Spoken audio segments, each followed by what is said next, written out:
Okay, I think we're rolling. Fantastic. Hi, Dave. I'm Mr. Blackham. How are you doing? I'm very well, thank you very much, Roger. Nice to see you again. Yeah, always good to see you. Yeah, Dave. So I just thought well, firstly, thank you so much for agreeing to chat with me. I really appreciate it. Um, yeah, I've got some really interesting students that have joined my program, around 25, and they, very different backgrounds. Some of them you'll know. They're very, very much sort of in the industry, aspiring to, just shoot on the sort of higher levels, the highest levels they can. And then there's others that are actually have no ambition of working in the wildlife industry, but are fascinated with camera technology, want to, push the envelope of their own cinematography practice.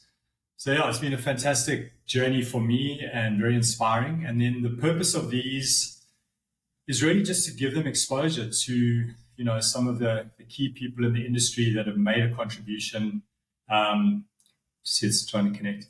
Yeah, that's all good. So that's the purpose. So we had Mr. Pearson on last week, which was very entertaining. And yeah, I think the whole idea is to foster richer conversations about cinematography in general, and of course, gear is always a massive thing. So, Dave, I think if we could start off, if you could maybe first of all just tell us a little bit about your business and exactly what you do at Esprit, and then after that, I'd actually, because I didn't really know, I'd be intrigued to know your kind of backstory and how you ended up, where you are. Sure. Well, my company is Esprit Film and Television Limited. We're based in the UK here. We do a lot of specialist photography and specialist audio and quite a lot of specialist engineering as well. So there's a lot of consultancy around the whole thing too. And I suppose what we really do is folks come to us with usually a creative idea and they want to find a technical solution to it. I have to say that can be both underwater and topside and can involve things like studio design and all sorts of fancy stuff like that as well. But the key understanding is trying to understand what the creative brief is and then how we find a technical solution to that. We have challenges, of course, with the underwater side of things because, things are wet, electronics and water don't exactly mix together. We might have other complications working under ice, for instance, and thermal issues, working in very, very hot water at times as well. And they present their own problems. But nevertheless, the key point of this is we're there to aid telling a story, and that's what we're trying to do with this. So we rent quite a lot of kit to support people with this. We hire out a bunch of people too that can operate the specialist equipment we have, and we entrust a good deal of freelancers and yourself as well to operate our equipment as well to make sure things are managed on site appropriately. So that's broadly, what we're doing with it. I My own background, you asked how I got into all of this. That was based in audio originally, up to about the mid 90s when we started playing around underwater. And say playing, it was literally that. It was, if you like, a normal, PADI diving course that got us involved with all of this, which was when I was at the back end of my BBC employment. And we happened to, a number of us just happened to enjoy the hobby. We took it one stage further and it then turned it into a career, more or less. So we started out enjoying life underwater, and then started working in that, and folks came to us when we had an understanding of what we were doing in the kind of aquatic environment and marine environment, and utilised our skills both from broadcast and also our ultimately our professional diving qualifications as well. I'm a Part 3 surface supply diver myself in terms of qualification. I've got rebreather qualifications and heaven knows what along the way. These days, of course, the only time I ever get wet is when I step in a puddle, usually. But so I don't often get in the water these days, but I do enjoy it when I do. Okay, so again, a common theme is the love of diving and the passion for the ocean and just the experience of being underwater. Yeah, there is a passion for that. I've also both lived on boats, worked on boats, and there's a whole bunch of stuff along throughout sort of maritime theme of all of that too. But the other driver, of course, is the natural world, of course. these days I tend to only do things that are worthwhile of fun, which is a privileged position, which I'm aware. But the key thing is we want to protect the natural world. And my only real way of doing that is by helping people tell stories and get the message over. And that's a real big driver and incentive for us to do what we do. Okay, fantastic. So you mentioned that you worked at the BBC. Were you in the audio department there? Was that with the Natural History Unit, or was that just BBC General? Oh, well, I started life in radio in Broadcasting House in London, and then soon after moved to Bristol, which is where the Natural History Unit were based. The audio department there works alongside the NHU and other departments as well. So we had a sort of a baptizing in wildlife from an early age. I think I was 19 then when I joined the BBC. Fantastic. So, I mean, when did it, I'm just trying to get a sense of time. When did you really start getting involved in the, provision of underwater gear and gear for the unit? What sort of year was that? Oh, early 90s, I think. Okay. That's certainly when we were doing more maritime stuff. I was working underwater, I suppose, in the late 80s, but when we started working more seriously with it was in the early 90s. Okay. Okay. So, I mean, someone that I really regret never getting to work with or even just speak to was Peter Scoons. Did you work? I mean, I know he was quite notorious as well, but did you get to work with him? I did, yeah. No, Peter was a lovely guy, and he was very kind and generous with his time, and had great knowledge, and he was a very big he was an inspiration. So it was good. Yeah. He was a good guy. I mean, what would you say? Because my understanding was that Pete really sort of, he really adopted digital technology when it came out, and I remember he built his own housings. And he had a beautiful eye. I mean, and I remember as well in those days, because they were shooting with such a small sensor, they had that incredible long zoom that they could utilize, underwater. So it was really, really powerful system. I think the things that Peter taught me was, effectively, just getting the job done underwater. He did have a great eye, and he was a very good cinematographer. In terms of extended zoom range, I mean, he was certainly developing optics and utilizing all sorts of innovations around that too. I've still got a couple of early lenses, if you like, adapters that he built, Okay. which are really very interesting. I mean, but there's a key point you make there with the long zoom ranges we had at the time because of 2/3 cameras and one thing and another. It allowed us to stay underwater longer, and that's a key point. You can capture more stuff, and you've got a lens that's capable of shooting at a variety of angles of view.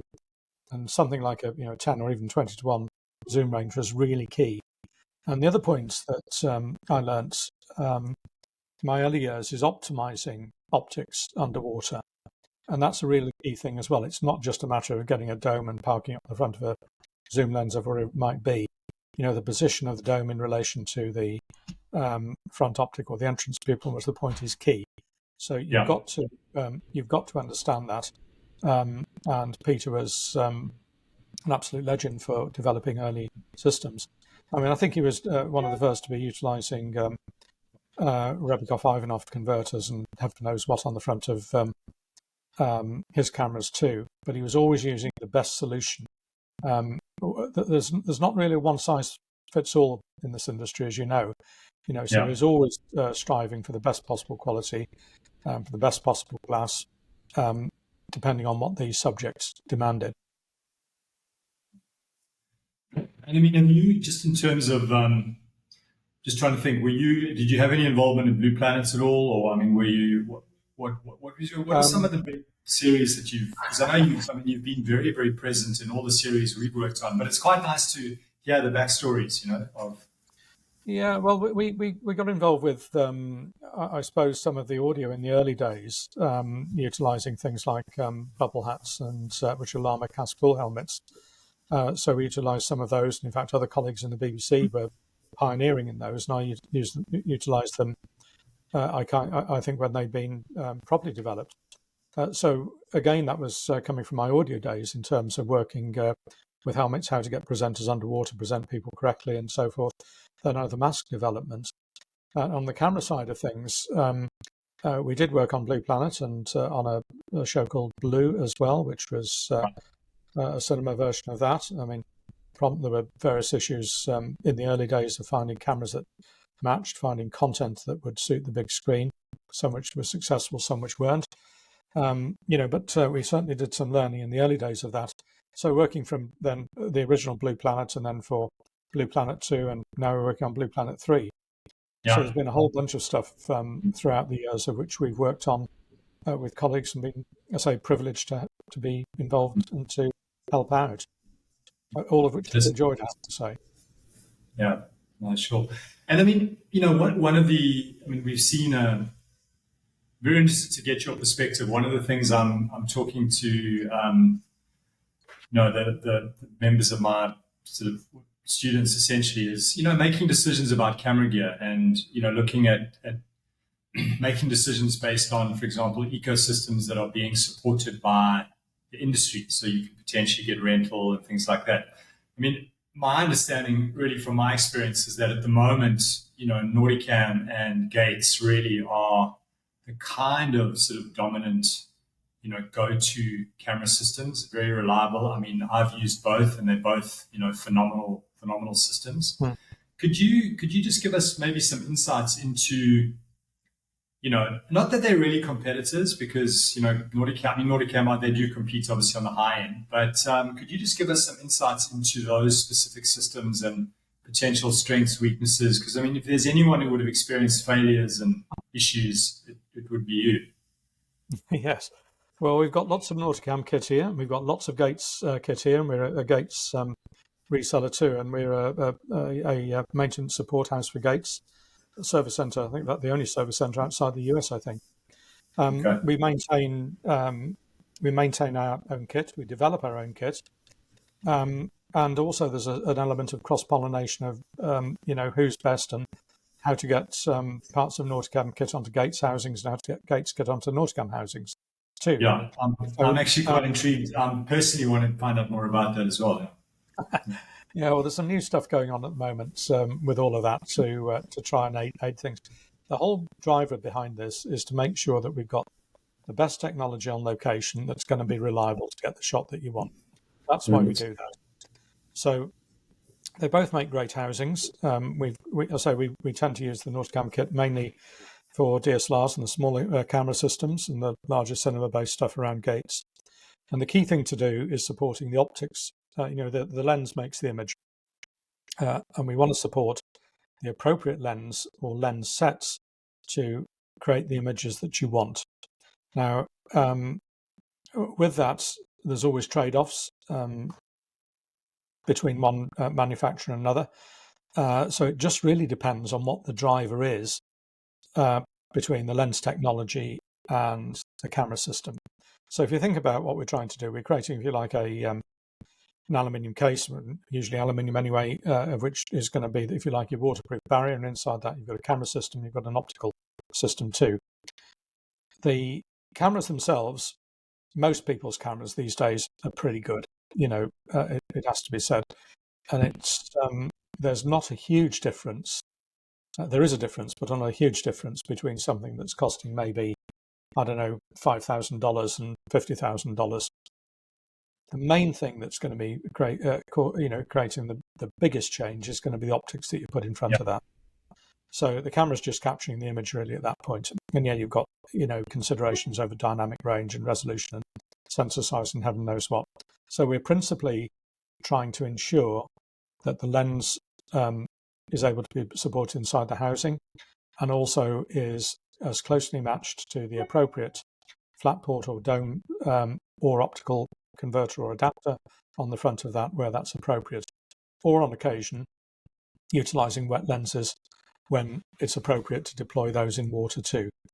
So you can throwing all those things together comes out usually with a recipe, if you like, of a mix of technology that's going to present one of the common systems, and it's probably going to be for wildlife something like a Red V Raptor at the moment, or a Gemini, perhaps a Monstro, sitting inside either a Gates or a Nauticam housing with an appropriate dome port or flat port on the front of it.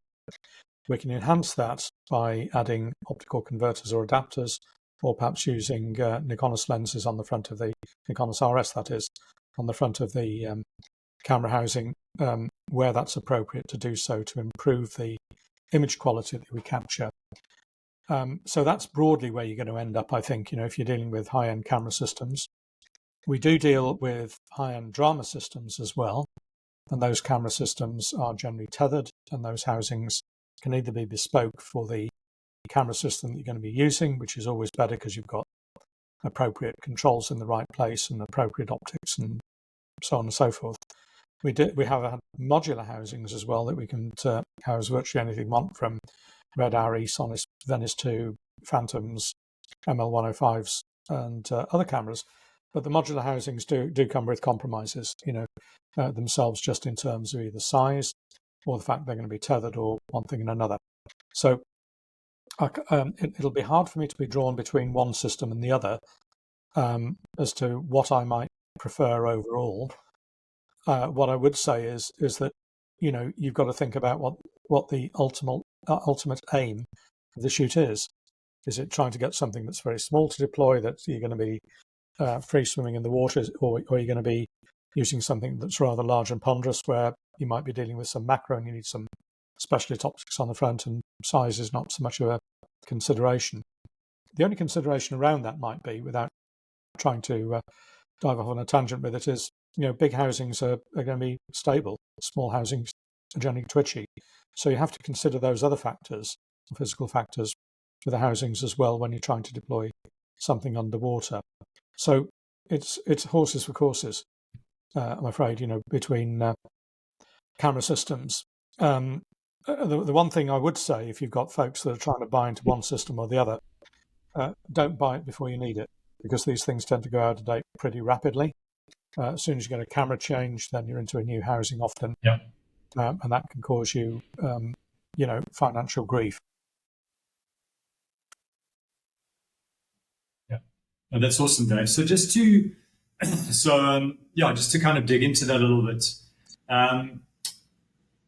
So are you hinting at potentially where you're mixing and matching elements from both systems to try and optimize? So in other words, because I know Doug did that. I remember on that Antarctic shoot, we actually had I think you might have made it, but it was we used the Nauticam 10-inch dome on the Gates system, because I think his assumption was that dome was, I don't even think I'm not sure if the Gates dome was available at that stage, but I mean, is that something that you advocate, or do you sort of stick just to the native, setup?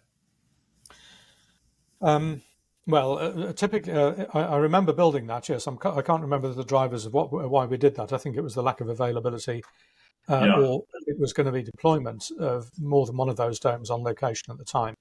So I think that was an SP80 to Nauticam N120 adapter we built for it. So the complications that arise with that, for instance, is having a narrow throat on the back of the N120 dome itself, which can then cause humidity to form on the back of the dome itself, because you haven't got the throughput of air between the camera house and the dome. So there are compromises in terms of that.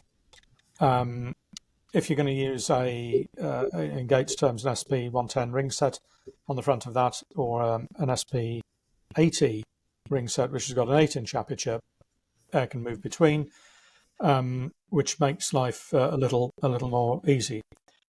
Most of the glass is made in China these days anyway, and the big thing that changes is coatings, and domes are coated these days. They used to be coated on the inside and the outside, and then it was discovered really that the outer coating external on the, if you like, the glass to water interface doesn't actually give you a huge amount of advantage.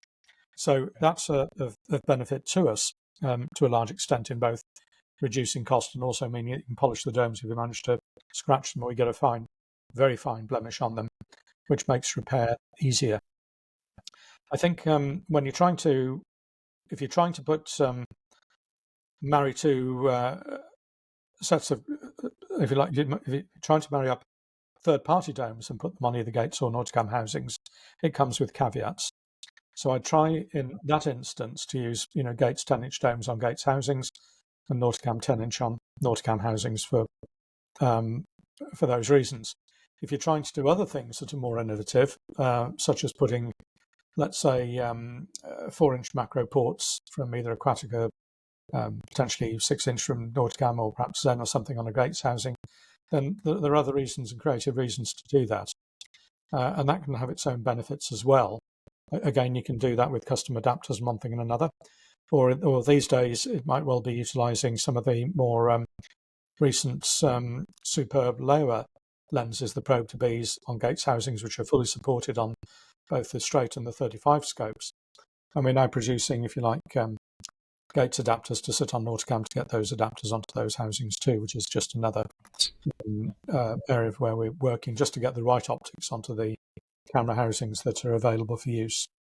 And we're producing other optics on the front. If you want to put things like WACP2s on a gates housing, you can do that too. So it's really just trying to expand out the optics. Probably neither manufacturer would thank us for doing that to a large extent, but the point is it's enabling the cinematographers to get the shots that they want with a bit of custom engineering work. There are a whole bunch of other requirements around it. It's not just parking a dome on the front of the camera housing itself or a flat board, whatever it might be.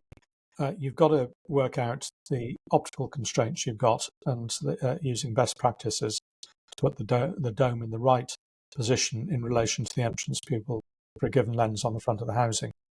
And the one thing I'd say about that is and this was a lesson taught to me by, again, Doug Anderson, Gisela Sverdrup and others, and John from Gates as well, is ensuring that the dome is in the right position.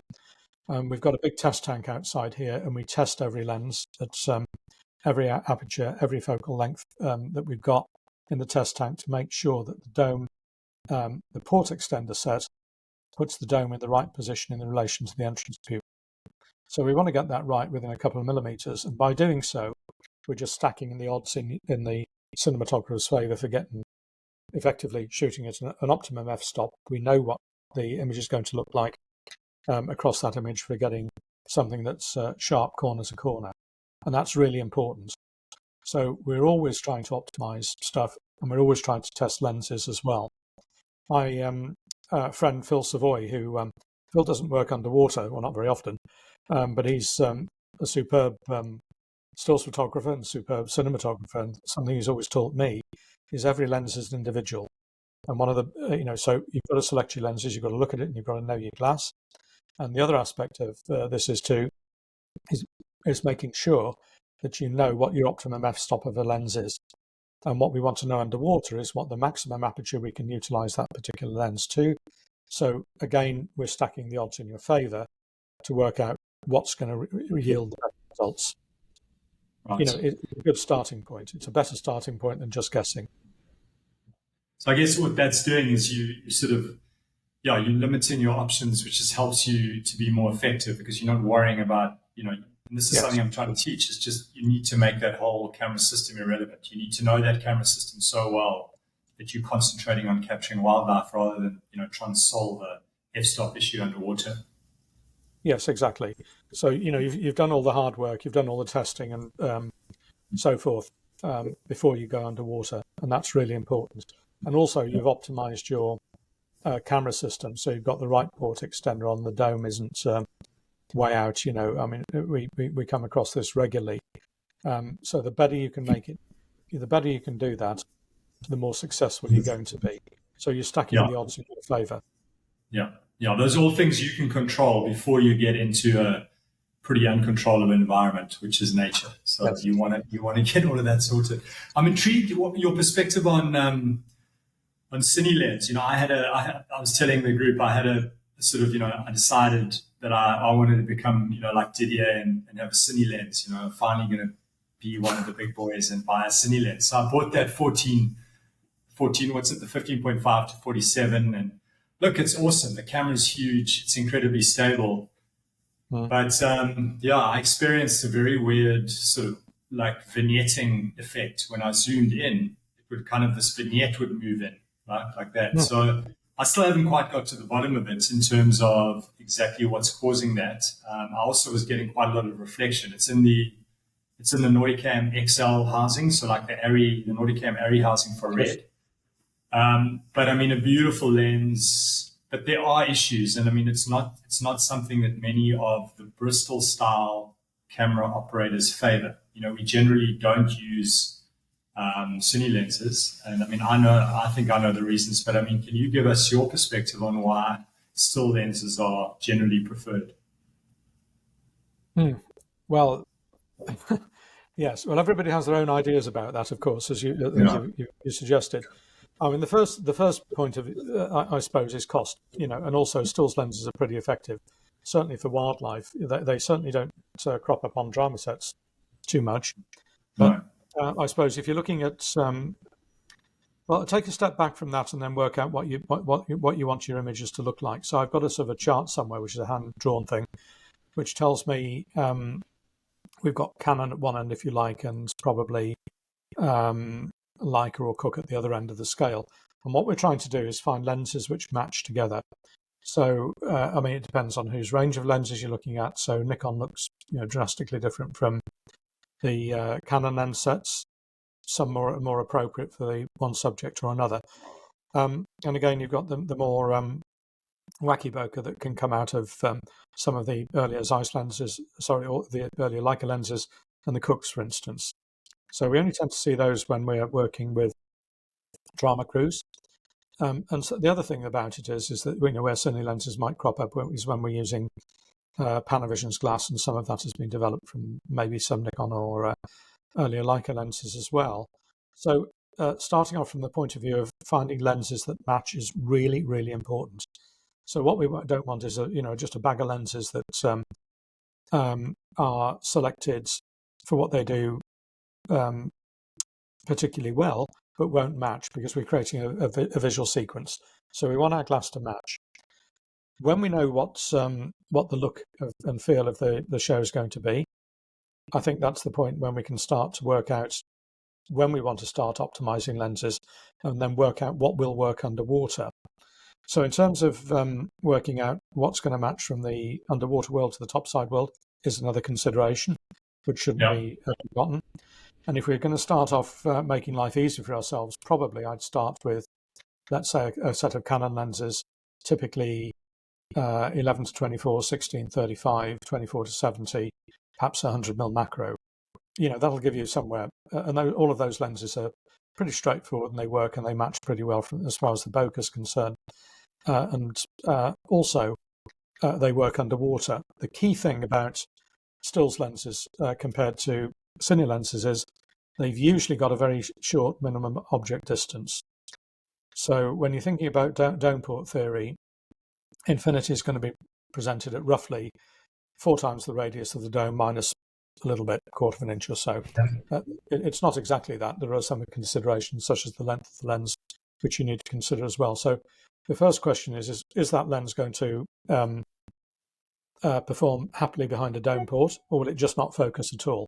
So a cine lens, if it's got a minimum object of, 750mm, just won't work. So that's one Great. reason why a cine lens is going to be a difficult starting point. So Yeah. if we're starting off with a Canon zoom lens, for instance, a still zoom lens, typically a 1635, it'll focus within 300mm, which is fine. And that'll work happily behind an 8-inch dome port, and even more happily behind a 10-inch dome port. And what we're trying to do is find out the maximum aperture that lens will perform behind when you've got the appropriate found a lens with an appropriate minimum object distance. So that's one consideration. Just in so will this lens work at all? You find if you go across to let's say the Nikon stable, where you've got things like the 1424, 2470, and the fantastically useful 70 to 180 macro, the 200mm macro as well. The 1424, I don't know quite why it only works at about f11 for some reason. I've never understood why that is, but it's a tricky lens to get to operate behind a dome port. It will, but only with limited apertures. So there are problem lenses like that which look fantastic when they're deployed. The 24 to 70 Nikon, I think, is superb underwater, and that works really well. The other thing you can do, just as a consideration, if you want to start using wet lenses, is consider the Nikon's RS lenses, which happen to have a similar bokeh to the topside lenses you can utilize around a dome or a flat port as well. So we're grouping lenses, firstly by way of look, but also by way of functionality and finding out what those, whether they would work or not. I think also if you're trying to do more adventurous things, in pulling in other glass, I mean, Sigma art lenses are fantastic, particularly their primes, which are available both in EF mount and PL mount, which is useful to us as well. They match the Canon glass particularly well. The Nikon lenses, not so well, but you can still get away with it depending on the aperture you're shooting at. So we're trying to make things, start off from a good starting point of things that will work and things that won't. And coming back to your original question, why cine glass is useful or not so useful to us is simply minimum object distance and will it work with a given sensor size. So many more folks these days are shooting on full frame cameras, mainly the Red V-Raptor these days, and that's useful to us, and that happens to capitalize on the angle of view, or more to the point, the image circle which the full frame glass from Canon or Nikon offer us. So it just helps preserve the widest angle of view which we can get out of those lenses too. If we're looking at cine lenses, then of course many of them, many but not are Super 35 capable only, or in terms of the image circle they'll project, and you do end up with minimum object issues that crop up there as well. In fact, Canon have been very helpful of late in providing a factory warranted modification for the 15.5 widest lens, the zoom, which enables us to reduce the minimum object distance of that lens, which makes it useful for us.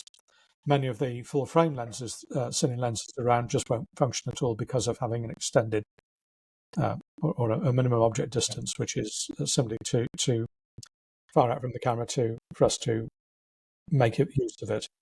So that it's one reason. Okay,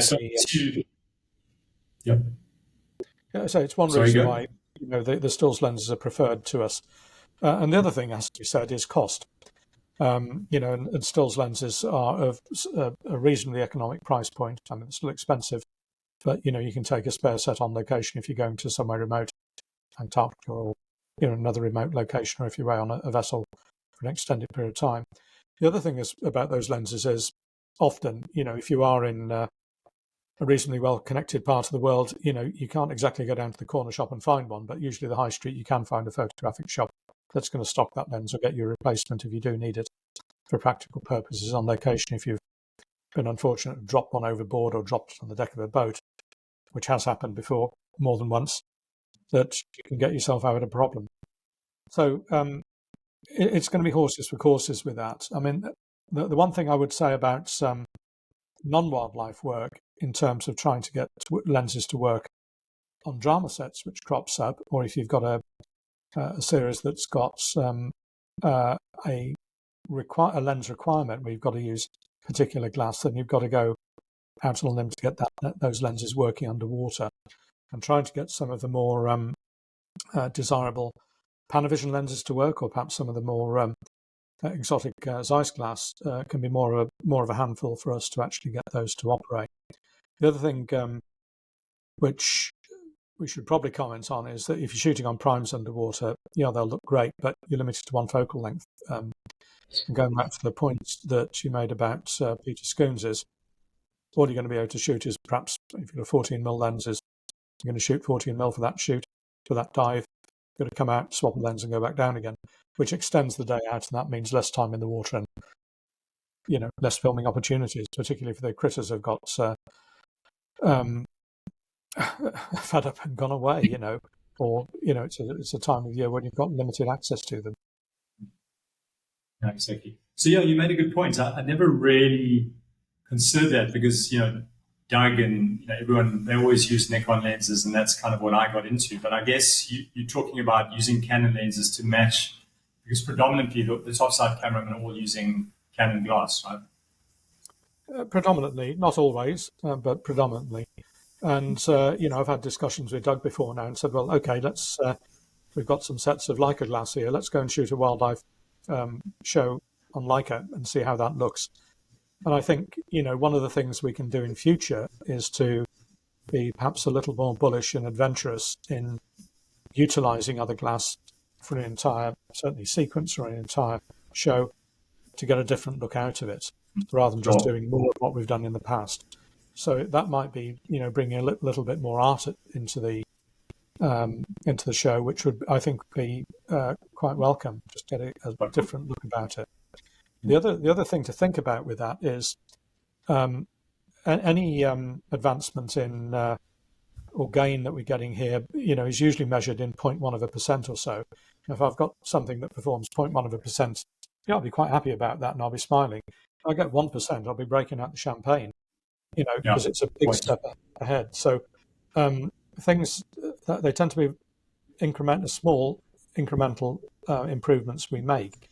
Any big improvements or changes are really quite exciting. So experimenting with glass is going to be one of them, and that's going to be a way forward in the future to provide a different look or a better look or a more appropriate look for some of the content we may generate in future.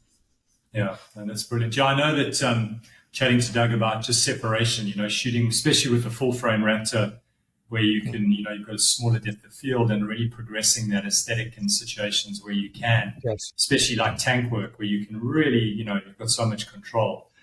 Yes. Dave, what, just in terms of your DSLR setups, I mean, in the sort of natural history space, what are the most popular? Is it the FX3? I mean, Canon? How's Canon doing? I mean, I've heard really good things about the Canon R5C, its focus capability, etc. I mean, what do you think would be an optimal setup for someone, wanting to Netflix approved camera but mirrorless DSLR style? Like what would the ideal setup be?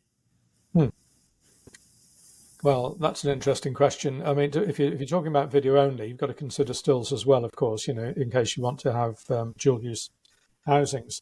I think the R5C is great, and there are a number of those out there. They get used in industry as well as in film and television, which is good.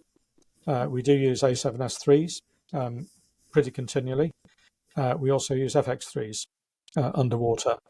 It's broadly the same camera, but the FX3 does have a slight edge on it in terms of functionality for video underwater.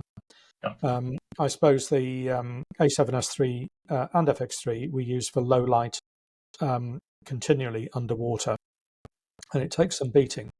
The only thing that can be a little better are things like ML105s or perhaps ME20s in terms of light gathering capability, but those are HD only rather than 4K capable. So again, that's a trade-off you've got to consider if you're trying to use those for specialist operations. But I would say, in answer to your question, I'd probably, if it was me going to buy something, I'd probably buy an A7S3 or an FX3 at this moment in time. We wait with bated breath to see when an A7 IV would come along and to see whether there's going to be any significant difference to that or or the existing model. I wouldn't have any problem with utilising a Canon R5C underwater at all. I think they're very good and they have their place, and they're a fantastic camera, of course. When if you're going to look at Nikon as well with their latest range of cameras, I'm less familiar with them, I have to say, personally. I know a lot of people utilising their cameras underwater as well, particularly for time lapse, and those are superb as well. I'm going to be rather interested to see over the next 5 years, since Nikon have now got this partnership or taken over Red, as to what's going to come out of that. Yeah. And I think we can all sit here with interest to see what will come down the track at us in future as well.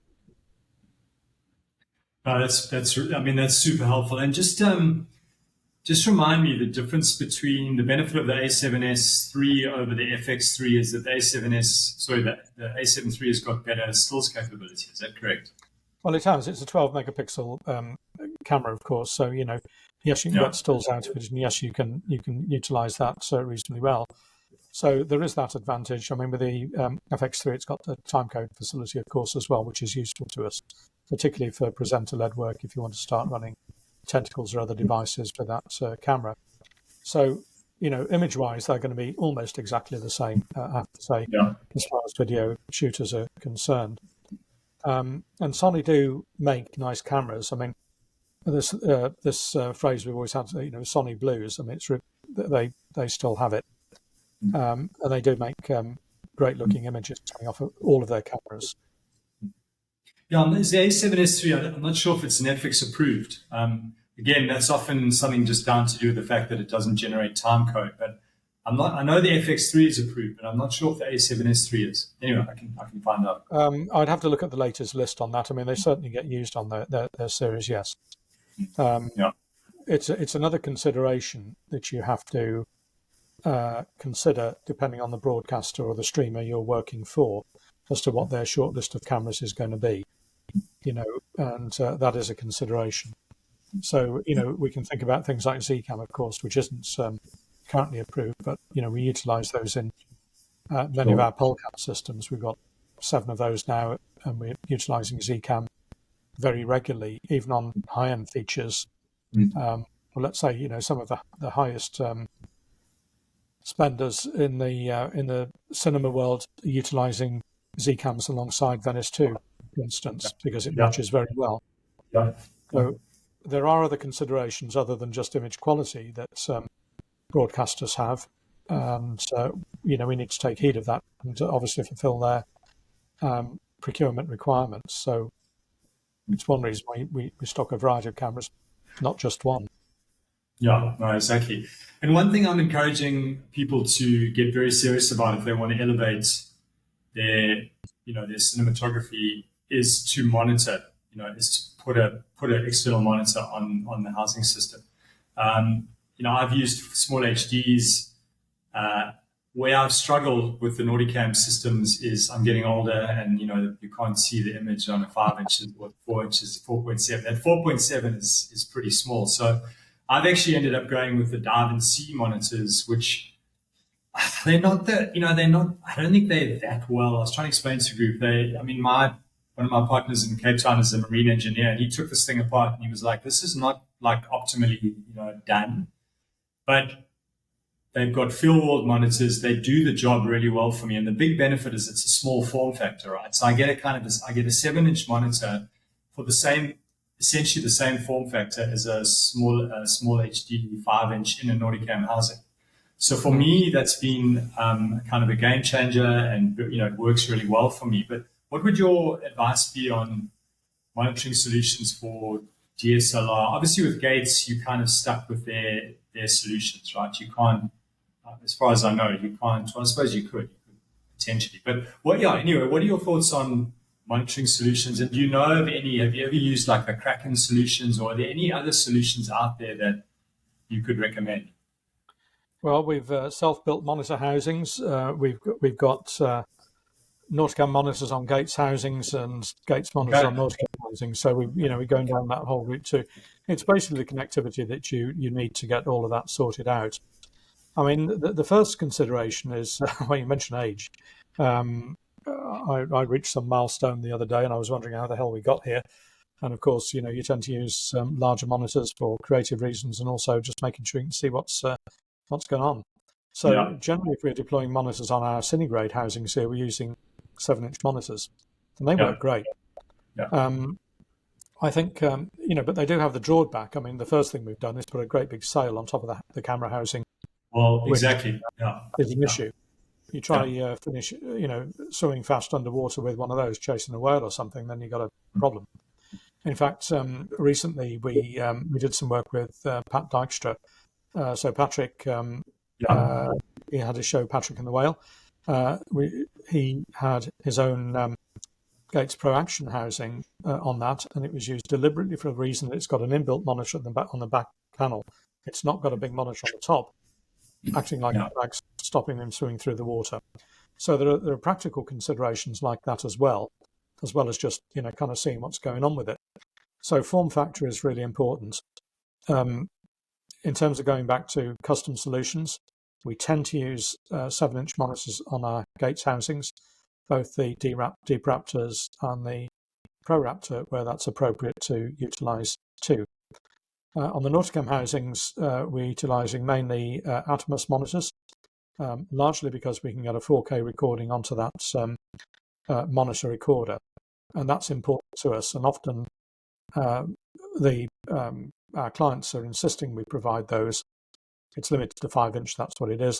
That's what size the housing is. So Atmos on the A7S3s is something that has become just a standard setup these days, and the FX3 actually as well. Okay. So those are interchangeable and easy to use and easy to deploy in field. Trying to make HDMI 2.1 work over the short link cables that we have is always a challenge. You've got bulkhead problems of getting that, the appropriate bandwidth over those micro HDMI connectors. So you've got to have solid cables between the monitor and the camera. Otherwise, you're just into a world of grief behind that as well. So where I can, we'll utilize short HDMI cables between the camera and the monitor. And if we want to run HDSDI signals to surface, then we'll do that via HDSDI rather than on, maximum length of, an HDMI cable at 5 meters to surface. So we utilize the monitor to do more than one thing there. It's not just a monitor to look at. It's also being a recorder. It's also potentially being a transcoder too. Yeah, I struggle. I do find them very bulky. I've used some, I think probably some of yours have been shipped out, but the whole, essentially the monitor's as big as the housing, so it's very cumbersome. You can use syntactic foam and things like that, but it's not I certainly feel like a smaller, is better. But and then just in terms of when you say the 7-inch on the Nauticam, which 7-inch monitor are you using? Are these custom ones that you make? No, on the gates we're utilising 7-inch on those, but not on the. We're not using 7-inch on Nauticam stills housings. We're only using 5-inch Atmos on those at this moment in time. Okay, as well. Okay. All right. Yeah. Now I remember using a small HD with Gisela in Norway, and I just found that 4.7 red monitor is just too small. Oh, you're back. Are we back? Yeah. Okay. Let's persevere then, because this is so interesting. I just got some issues, but sorry, carry on.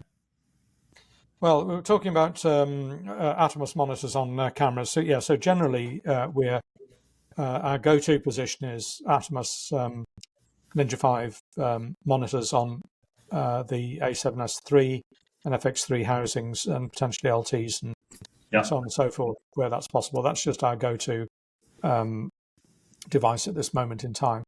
Yeah. And it just offers a number of solutions to us, which works really well. On the gates housings, as I say, we're utilising 7-inch monitors, unless there's a reason to depart from that. And Dave, just to clarify, those are the red 7-inch monitors in the gates monitor housings. Oh, okay. Yes, that must be quite big as well. It is. You can have 5-inch or 7-inch from us, so it's a user choice situation. Okay. All right. That's good to know. And then I'm just trying to think, in terms of the other thing that I've started embracing a lot more, because the quality is getting so good, but is action cameras. So on a recent shooting penguins in Cape Town, literally it was a blue chip BBC shoot. I shot the entire thing on GoPros, Dave, because we couldn't, the penguins wouldn't come close to us. So literally Steve Benjamin and we were swimming into these rocks where the colony is, deploying all these GoPros on weights, swimming out, going home, drinking coffee, and then waiting to come back and just pick them up. It was one of the best shoots, kind of easiest shoots I've ever done. And I must say, the imagery was very evocative. It felt very privileged, very low angle, these penguins coming through shots. What is your take? And also the Insta360. That's something that I feel, I know, you have an issue with the quality, but it's very intriguing to see, how those are being adopted. And would you have a preference for DJI or, what are your thoughts on that space? Well, you just asked me about 20 questions there. No, it's fine. I'm thinking back to my friend Clive North when I was shooting food programs, and Clive was a news shooter for many years. He always carried either his film camera or his video camera then Yeah. around through the airports, because he could just pick the thing up, put it on his shoulder, and film something. And the whole point is being there. So you want a camera at the point of the action, in the right place at the right time to film something. In many ways, this is my favourite camera. Right. It's in my pocket, I go and film something. So never underestimate having a camera in your pocket to capture that moment in time when it's going to happen. It's not going to repeat itself, or mostly it's not going to repeat itself. And I think the advent of GoPros or Insta360s or Sony's version of it, or whatever it might be, is just so important to have around to help tell that story. Shooting the majority of the footage on a cine grade camera, or whatever you're going to do, is going to be great. Yeah. Supplemented with 1 or 2 second cutaways with action cameras or whatever they might be is also fine as a technique. Think about it, work out where you're going to put it, make sure the shots are going to match. The size of the camera is going to have a huge bearing on that. Work out how you can improve the images off those cameras. Often we're putting supplementary in-on lenses onto the front of the GoPros to either get close and wide or wide lens or wide shots with them. That helps too. So anything you can do to push the boundaries and improve what they're going to do is going to be really important with them.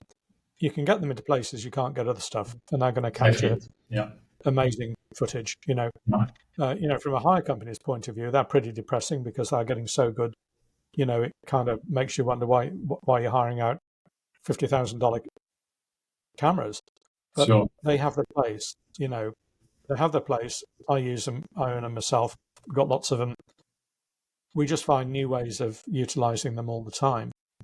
When you're looking at slightly larger cameras, Zcam comes to mind. And thinking about this as a technique, what we've been doing with those is you can control the cameras really well. Usually the Zcam F6, because it's a full frame camera, use Canon lenses on the front of that. We can deploy them and we can put those cameras around the place. Usually in something like a penguin colony or something like that would be fine. You can use a number of those underwater if you want to as either whole cams or remote cameras, or put them environmental topside housings. And you can do the same thing. It's a slightly larger camera, but they do work really well. And if you're wanting to form almost like if you're doing an observational documentary, you've got a number of those cameras that are about deployed. You can monitor those utilizing standard wireless techniques onto iPhones, various other tablets, iPads and so forth, and set yourself in a situation to gain or capture a sequence which you would not otherwise have been able to capture, or certainly in the time frame that you want to get, that you would have otherwise been able to do. So I suppose what I'm trying to say is that in there, it's not just the camera, it's also thinking about the wireless technology, which can give you an edge over camera operation to get you sequences you would have not otherwise have got.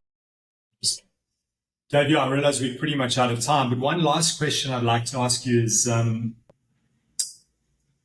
camera. I mean, just what, looking after your camera gear. I mean, you rent it all out.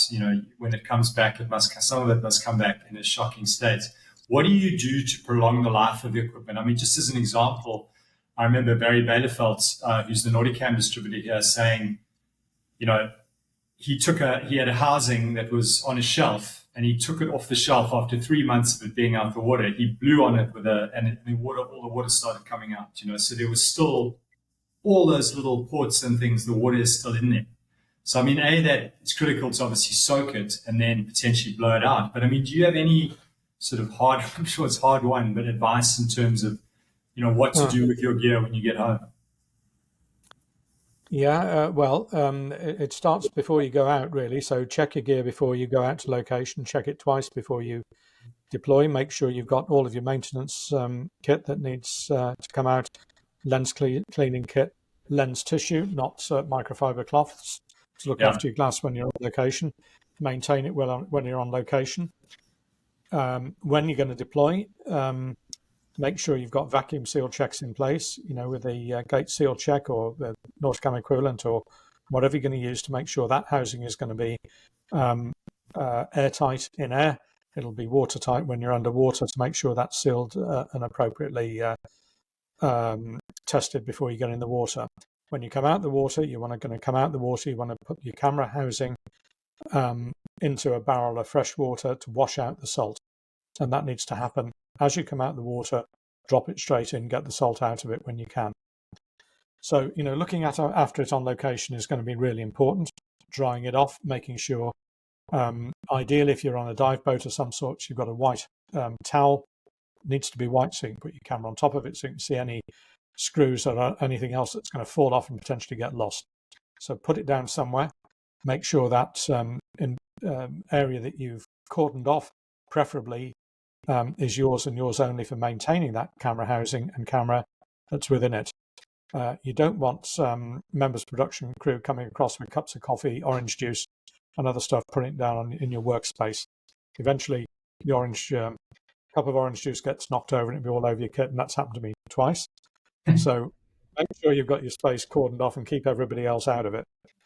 When you get back to your hotel, make sure that housing is washed off again and it's ready to ship, and it ships dry in a pelly case back to your home, where you can again wash it twice in fresh water, wash it a third time. Well, the first two washes are going to be one with a little bit of detergent in to make sure you're going to get the salt out of that, and then anything else. You should put detergent in the water. A little bit on the first wash. The second one's going to be 2 rinses. Second wash is going to be a straightforward freshwater rinse. The third one's going to be third rinse. And what detergent would you use? We're using a form of Chemgene at the moment downstairs with that. You can use, normal dish soap if you want to do that, if you've got nothing else, but usually something that's pretty good. There's another brand which now escapes me. I'll have to go and look it up for you and send it to you, remind you what that is. But basically, you're trying to use a form of surfactant to get get anything off, particularly if you've been in the water next to whales, where you've got some oily residue, or potentially there's pollution if you get on that on your housing, and you want to get that off. The point is the first wash is going to get, hopefully, rid of 95% of the salt. The next wash is going to get rid of 95% of the 5%, and the third one's going to get 95% of the residual salt and other detritus on the housing. So you want to get that, make sure it's then clean, make sure you've got re-greased O-rings, and make sure the O-rings are not pulled up on the housing where that's appropriate. And one of the key things is, do not put your housing back in the pelly case and then shut it and lock the latches. That's going to act like a big petri dish. If there's any water in there, and grow mold and fungus and heaven knows what new biological life will be then stuck in your pelly case all over your housing. So leave the top of the pelly case cracked so it's got room to breathe. And I think then that's broadly what you're going to give you a recipe for success in future. Make sure your glass is clean. On dome ports particularly, and also on your lenses that you've got. And remember, when you've got your lens tissue, you're going to be wanting to do 2 things. One is, if you're maintaining your lens, spray the lens tissue, wipe the lens, turn it over, wipe once, and then throw the tissue away. But never really reuse a lens tissue.